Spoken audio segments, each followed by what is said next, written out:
अधिकार एक समान है। आदिवासी दलित महिलाओं के लिए, शोषित ग्रामीण बेसहारों के लिए झालसा का योगदान है। आओ करें इंसाफ और अपने हक की बात, कानून की बात, कानून की बात, कानून की बात, कानून की बात। जोहार, नमस्कार। कानून की बात में जब भी हम आपके साथ मिलते हैं तो एक बात ज़रूर बताते हैं, रिपीट करते हैं, दोहराते हैं उसको कि माननीय सर्वोच्च न्यायालय ने, संसद ने, सबने मिल कर के कानून बनाया है जिसमें कि विधिक सेवा प्राधिकार की एक भूमिका है। विधिक सेवा प्राधिकार इसलिए गठित की गई कि हर किसी को जिसको लगता है कि आर्थिक कारणों से, सामाजिक कारणों से, पहुंच नहीं होने कारणों से, पैसा नहीं होने कारणों से उसको न्याय नहीं मिल पा रहा है, वैसे वंचितों को न्याय दिलाया जाए।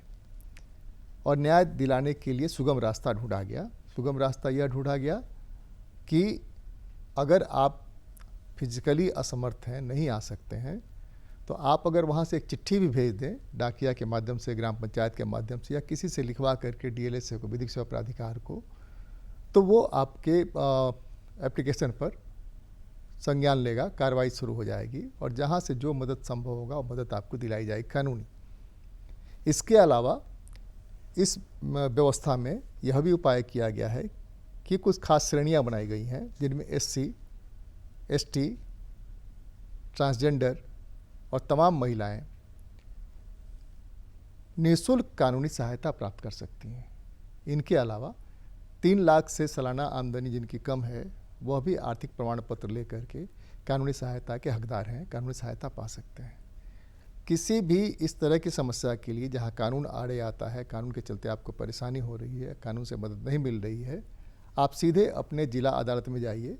वहाँ विधिक सेवा प्राधिकार का दफ्तर है, वहाँ सचिव से मिलिए और सचिव आपकी मदद करेंगे। एप्लीकेशन लिखवाने से लेकर के आपके कानूनी लड़ाई का पूरा खर्च व्यवस्था करने में, एडवोकेट व्यवस्था करने में।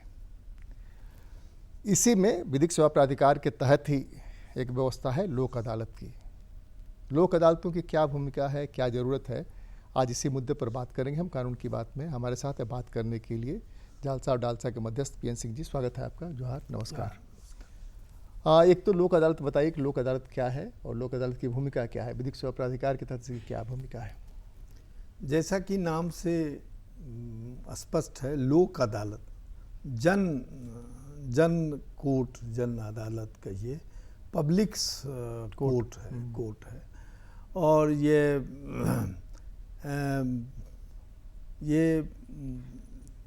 कानून की परिधि में जो केसेस कोर्ट में होते हैं वो करोड़ों में है और उसके कारण, उस दबाव के कारण लोगों को त्वरित न्याय नहीं मिल पाता है।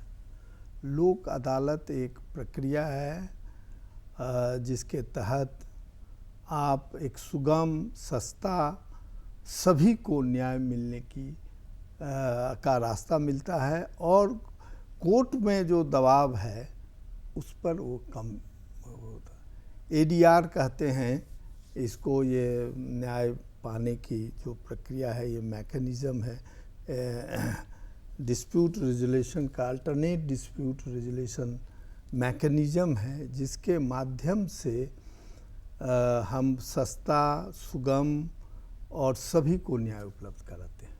तो लोक अदालतों के सेंटर्स कहाँ होते हैं? जो आपने कहा, जो विधिक सेवा प्राधिकार तालुकदार से लेकर के सुप्रीम कोर्ट तक है, नालसा तक है, और इन जगहों पर लीगल सर्विसेज अथॉरिटी है और लीगल सर्विस अथॉरिटी लोक अदालतों का गठन करती है टाइम टू टाइम। तो इन लोक अदालतों में कई तरह के लोक अदालत होते हैं। लोक अदालत तो एक ही होते हैं, उस लोक अदालत के लिए विषय उनके अलग अलग हो सकते हैं। जैसे कि राष्ट्रीय लोक अदालत, एक अस्थायी लोक अदालत। हाँ, लोक अदालत का 2 है, एक जनरल लोक अदालत और दूसरा है परमानेंट लोक अदालत। और राष्ट्रीय लोक अदालत जो कहते हैं, जब राष्ट्रीय स्तर पर लगता है तो उसको राष्ट्रीय लोक अदालत करते हैं, पूरे देश में लगता है। और आपको मैं बताऊं, जो 30 सितंबर 2015 को राष्ट्रीय लोक अदालत लगा, उसमें 15,14,000 कोर्ट लोक अदालत गठित किया गया और उसमें 8,40,40,000 केसेज का निपटारा हुआ। तो ये लोक अदालत समय समय पर लगते रहता है और जिसके माध्यम से जो कंपाउंडेबल केसेस हैं, जो पब्लिक यूटिलिटीज़ के जो केसेस होते हैं, उसका निपटारा होते रहता है। कौन लोग हकदार हैं इसके? या कोई भी आदमी ये लोक अदालत में अपने केसेस को ला सकता है। इसमें दो प्रक्रिया है। लोक अदालत में जो केसेस ऑलरेडी कोर्ट में हैं और वो कंपाउंडेबल हैं, तो वो ऐसे केसेस को आप लोक अदालत के माध्यम से निपटारा के लिए कोई भी पार्टी, दोनों में से कोई भी पार्टी आवेदन दे सकता है, या उस कोर्ट के जो पीठासीन पदाधिकारी जज हैं उनको लगता है जो लोक अदालत में ये समझौता के आधार पर आपसी सहमति से ये निपटारा हो सकता है, तो उन केसों को लोक अदालत में लाया जाता है। लोक अदालतों में एडवोकेट्स की भूमिका क्या होती है? लोक अदालत में एडवोकेट की भूमिका यह होती है कि जो पार्टीज़ हैं वो तो केस लड़ते हैं, एडवर्सरी सिस्टम में विरोध का काम करते हैं वकील पार्टी की तरफ से, लेकिन लोक अदालत में सहमति से, आपसी सहमति से समझौता के आधार पर होता है और उसके प्रॉस कॉन्स को वकील बताते हैं। ये एक विशेष खासियत है। जो लोक अदालत से किया गया निर्णय वह सिविल प्रोसीड्योर कोड के तहत सिविल व्यवहार न्यायालय का वो डिक्री माना जाता है और सबसे बड़ी बात है जो उसका उस लोक अदालत के निर्णय में अपील नहीं होती है। ये बड़ा है। इन बातों को समझाने का काम अपने क्लाइंट को वकील करते हैं। लोक अदालतों में आमतौर पर कंपाउंडेबल में किस किस तरह के केस आते हैं?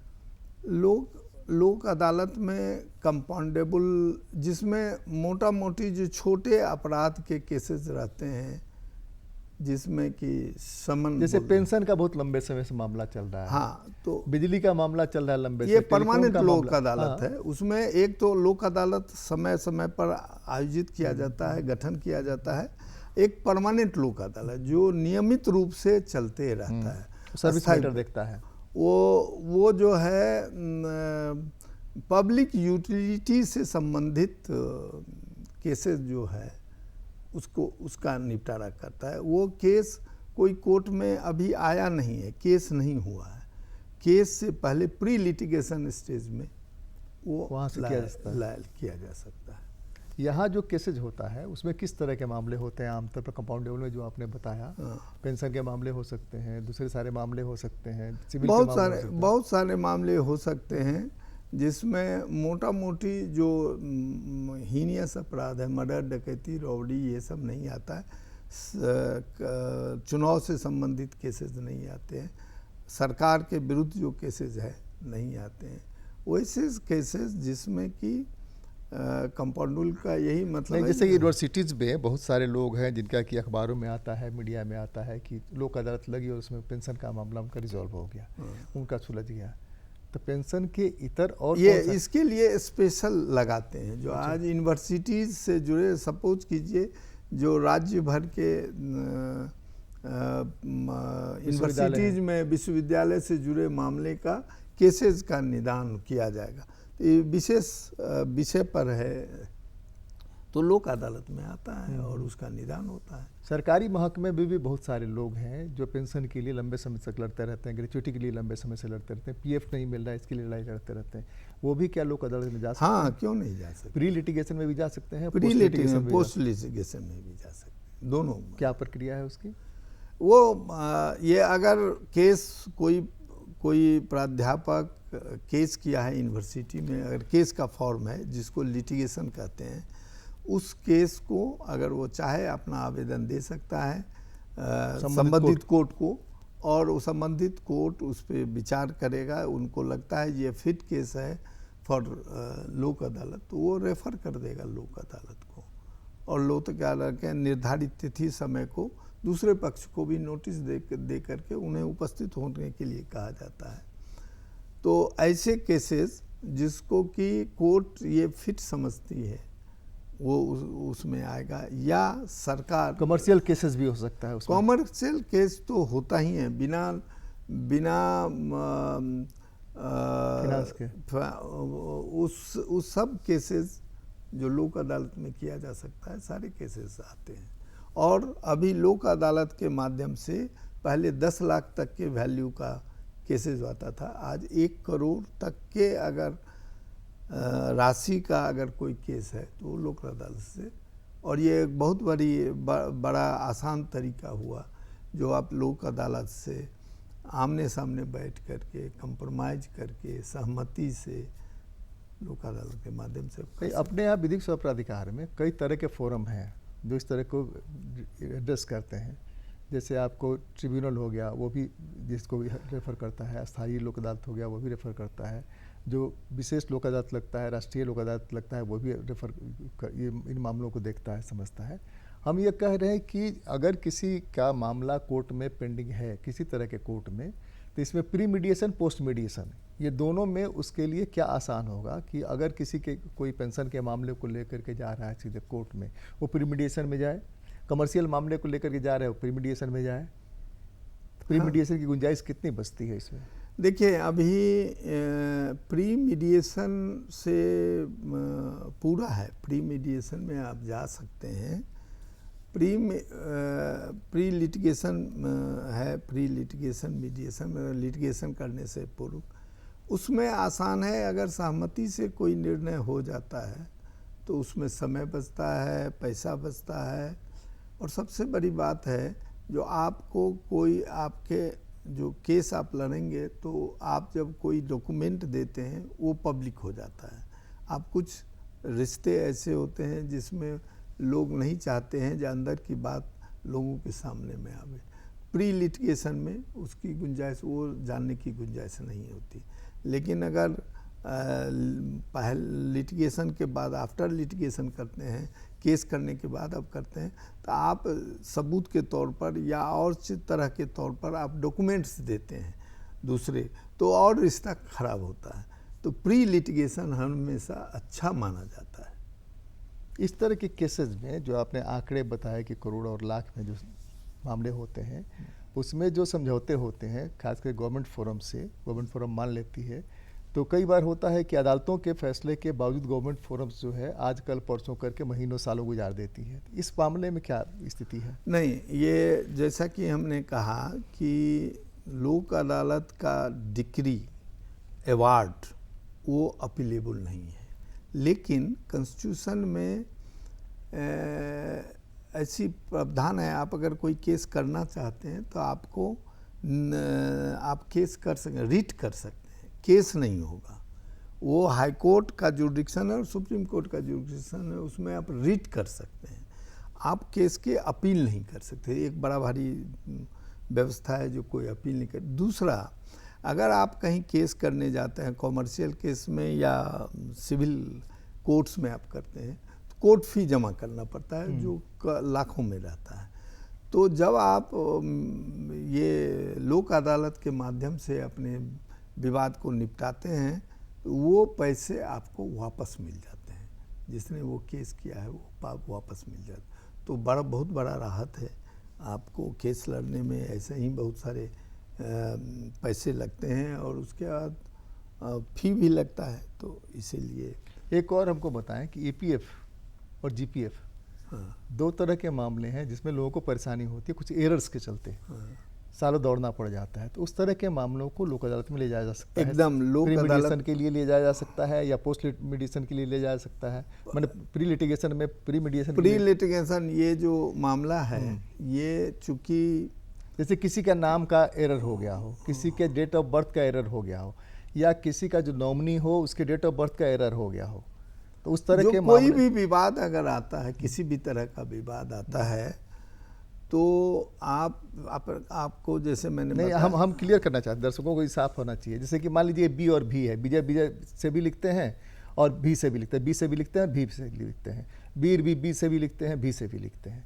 उस तरह का एरर अगर हो गया हो, ई के जगह आई हो गया हो, या इस तरह का हो कि पत्नी का डेट ऑफ बर्थ या पति का डेट ऑफ बर्थ कुछ हो, महीना कुछ हो, वो नॉमिनी में गलत हो गया हो, जो पेंशन फॉर्म नहीं। भरे हुए हैं, तो उसमें इस तरह के जो प्रॉब्लम हो, एरर्स हैं, उस एरर्स का कैसे दुरुस्त हो किया? ये विवाद से हो, विवाद सरकार से, सरकारी संस्थान से हो, जो पब्लिक यूटिलिटी जो सर्विसेज हैं, जैसे पानी, बिजली, टेलीफोन, ट्रांसपोर्ट्स या इंश्योरेंस, ये सब जो मामले आते हैं जिसमें कि आप ऐसा विवाद है जो कि बातचीत से निपटाया जा सकता है, या ये जो परमानेंट लोक अदालत है वो डिसीजन दे करके कर सकते हैं। वैसे सभी मामले परमानेंट लोक अदालत और लोक अदालत में। नहीं, ईपीएफ सीपीएफ वाला जो बात है, वो भी तो उसी से जुड़ा हुआ है, वो भी पब्लिक यूटिलिटी से सर, इंश्योरेंस। उसमें इस तरह का उनका कोई एरर का मामला है तो वहाँ जा सकते हैं, नाम का एरर हो या डेट ऑफ बर्थ का एरर हो, इस तरह का मामले में जरूर जा सकते हैं। लेकिन उसमें अगर आधार से जुड़ा हुआ मामला हो, देन आधार में गलत लिखा गया हो नाम वगैरह, तो उसको कैसे ठीक कराया जाएगा? ये जिस व्यक्ति को अगर उससे संबंधित है तो उन्हें चाहिए जो लोक अदालत या डिस्ट्रिक्ट सेक्रेटरी से मिल लें, वो उन्हें गाइड कर देगा। बहुत सारी आजकल कानूनी पेचीदगियाँ आ रही हैं, सुप्रीम कोर्ट के बहुत गाइडलाइंस आ गए हैं, तो सबसे बढ़िया है आम आदमी बेहिचक अगर जो को ऑफिस आवर्स है उसमें वो व्यक्तिगत रूप से मिल करके भी, वहाँ PLVs रहते हैं, हेल्प डेस्क है, हर डिस्ट्रिक्ट हेडक्वार्टर्स में, तालुकात में, सब में लीगल सर्विसेज अथॉरिटी है, वहाँ उनको गाइड करेगा, उन्हें जो आवश्यक निर्देश है वो बताएगा, जानकारी कानूनी देगा और समाधान उपलब्ध रहेगा। क्या खर्च आता है इसमें आमतौर पर अस्थायी लोक अदालत में और राष्ट्रीय लोक अदालत में? ये कोई खर्च तो शून्य है। आपका एक आवेदन, वो भी कागज वो प्रोवाइड कर देंगे लिख देंगे, सो एक पैसा कागज खर्चा नहीं है। जबकि अलग अगर इस लोक अदालत के माध्यम से आप नहीं जाते हैं तो आप देखिए वकील का खर्चा, पेशकार का खर्चा और सब खर्चा, बहुत सारे खर्चे होते रहते हैं और लोगों को सुलभ न्याय नहीं मिल पाता है। इस माध्यम से सुलभ, सस्ता और संतुष्टि करने वाला सबसे बड़ी बात है। जब आप संतुष्ट हो जाएंगे उस न्याय के जो आप न्याय पाना चाहते हैं, वो चूँकि आपकी सहमति से हो रहा है, दोनों की सहमति से हो रहा है, तो आप इस कानून, इस व्यवस्था से संतुष्ट होते हैं। विधिक सेवा प्राधिकार में इसके इतर और कौन कौन से फोरम है जिस फोरम में आदमी अपने मदद के लिए जा सकता है? बाया कोर्ट, डायरेक्ट विधिक सेवा प्राधिकार? देखिए, आप विधि सेवा प्राधिकार इसी के लिए बना ही है, ये जानना चाहिए हर दर्शकों को। मैं इस चैनल के माध्यम से ये बताना चाहता हूँ कि the legal services authorities act 1987 इसलिए बना कि कमज़ोर वर्ग के लोगों को, अनपढ़ को, गरीब लोगों को और जो असमर्थ लोग हैं उसको न्याय और कानूनी प्रक्रिया में उसको जो प्रोटेक्शन और मदद मिलना चाहिए वो नहीं मिले, तो उस कारण से ही ये कानून बनाया गया है। और उसमें लीगल सर्विसेज अथॉरिटी का जो है डिस्ट्रिक्ट लेवल में, तालुकदार लेवल में, स्टेट लेवल में और नेशनल लेवल में अथॉरिटीज़ हैं जो दिन रात यही काम ही करती है। तो इससे ये फोरम सबसे बेस्ट है। आप कहीं भी कभी भी उनके, अब आजकल पारा लीगल वॉलंटियर्स हर पंचायत में है, हर थाने में पदस्थापित है, मेंटल हॉस्पिटल्स एंड हॉस्पिटल्स में आपको ये वहाँ छोड़ दीजिए। अगर आप के कोई घर वाले मेंटली डिप्रेस हैं, वो इल हैं और उनको नहीं दिखाया पा रहा है, स्टिग्मा की तरह लोग ले रहा है, तो आप पैरालीगल वॉलंटियर से आप अप्रोच करेंगे, डिस्ट्रिक्ट लीगल सर्विसेज में अप्रोच करेंगे तो आपका इलाज प्रॉपर तरीके से कराया जा सकता है। आप कर सकते हैं, आप न्याय पा सकते हैं। आपको हक है कि आप भी इस व्यवस्था का लाभ उठा सकते हैं। ये लीगल सर्विसेज अथॉरिटी इसकी गारंटी देता है।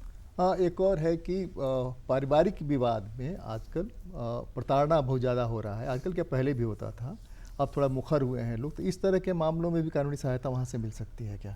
ज़रूर मिल सकती है वहाँ से कानूनी सहायता। जब अगर जैसा आपने कहा 3 लाख से कम आय वाले व्यक्ति हैं तो उनको वकील मिलेगा।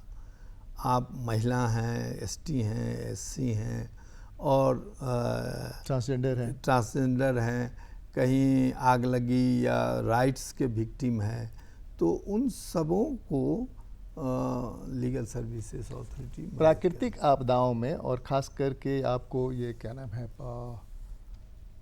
कृषि के सुखाड़ वगैरह हो जाने में कृषि बीमा जो है, इस मामले में किसान बहुत परेशान रहते हैं, तो उनको कैसे विधिक सेवा प्राधिकार से मिल सकती है? परमानेंट लोग जो घोषणा की जाती है, उसके अनुरूप उनको मिलता नहीं है और वो दौड़ते रहते हैं। 1000 रुपये 500 रुपये के लिए, एक एकड़ के 500 रुपये और 1000 रुपये के लिए दौड़ लगा रहे हैं। कहीं से दवा कंपनी से दवा खरीदा और दवा बेकार हो गया, किट नहीं मार सका। फर्टिलाइज़र खरीदा, फर्टिलाइज़र काम नहीं किया। तो इस तरह के मामलों में भी विधिक सेवा प्राधिकार की मदद ले सकते हैं। मदद ले सकते हैं आप। जहाँ भी आपके हक को, आपके फंडामेंटल राइट्स जो हैं उसको प्राप्त करने में, या आपके फंडामेंटल राइट का वायलेशन कहीं भी कोई कर रहा है, तो आप उसके लिए, और कमज़ोर हैं, महिला हैं, एससी कैटेगरी में आते हैं, एसटी कैटेगरी में आते हैं, इन सब लोगों को मदद के साथ साथ आपको वकील फ्री में मिलता है। आमतौर पर अदालतों में समय बहुत लग जाता है, तो लोक अदालत में और अस्थायी लोक अदालत में कितना समय लगता है? ये स्पीडी ट्रायल है, कह सकते हैं। लोक अदालत में तो सेम डे हो जाता है और दोनों की सहमति। केस ट्रांसफ़र करवाना है वहाँ से, केस ट्रांसफ़र वो आप एक एप्लीकेशन दे दीजिए, जो वो जिस कोर्ट में आपका है, जब मैं ये अपना मामला को लोक अदालत से निपटाना चाहता हूँ, कोर्ट संबंधित कोर्ट के जो पीठासीन पदाधिकारी हैं वो दूसरे पार्टी को नोटिस करेंगे, उनकी बात को सुन लेंगे और उनको अगर लगता है जी ये फिट केस है तो इनको भेज देंगे। केस कैसा है उस पर निर्भर करता है, वो पीठासीन पदाधिकारी कर देते हैं। और जो पब्लिक यूटिलिटीज़ के जो मामले हैं, पानी, बिजली, सड़क, ट्रांसपोर्ट, इंश्योरेंस, ये परमानेंट लोक अदालत में आता है और वहाँ भी आप अपना आवेदन देंगे और वो प्री लिटिगेशन मोस्टली होता है, जो अभी किसी केस में कोर्ट में नहीं गया है, तो आपको उस सर्टेन प्रक्रिया और जल्द से जल्द इसका निपटारा होता है। वहाँ क्या खर्च आता है?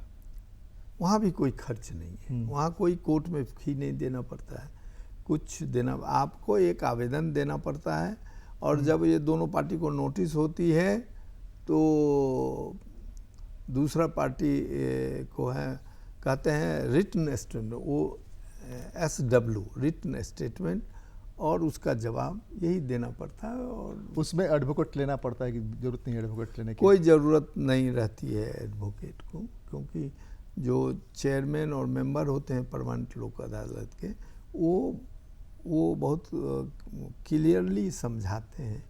आप अपनी भलाई और अपने हक की लड़ाई में आप जो उचित समझते हैं वही करते हैं वहाँ पर। हाँ, लोक अदालतों के बारे में, कानून की बात में हमने बताया। हर बार हमारी कोशिश यह रहती है कि हम जो बताते हैं उसको आप सुने और गुने और अपने लोगों को बताएं।